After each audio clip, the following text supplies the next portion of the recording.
మొదటి యుద్ధం పాత నిబంధన, రెండవ యుద్ధం కొత్త నిబంధన. ఎట్లాగంటే పాత నిబంధనలో అన్నీ మనమే చేయాలి. బళ్ళు అర్పించాలి, మొక్కుబళ్ళు ఇవ్వాలి, ప్రతిష్టాత్మలు ఇవ్వాలి, పాపరిహారాది బలి, దోష నివారణ బలి, అన్నీ మనమే చేయాలి పాత నిబంధనలు. క్రొత్త నిబంధనలో వన్ టైం సెటిల్మెంట్. ఆయన మన కొరకు అన్నీ చేసి ముగించాడు. యేసుక్రీస్తు రక్షకుడు నీ నోటితో ఒప్పుకుంటే చాలు, నీవు రక్షించబడతావు. హల్లెలూయా. మీకు అర్థమయ్యేటట్లు చెప్పనా, 50 అంతస్తుల బిల్డింగ్ ఉంది.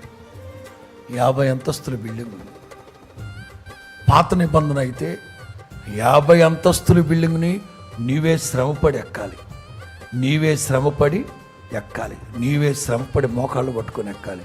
క్రొత్త నిబంధన అక్కడ ఒక లిఫ్ట్ ఒకటి ఉంటుంది.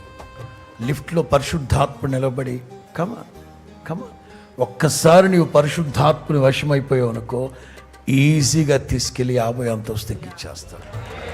పాత నిబంధనలు అన్నీ వాడు చేయాలి.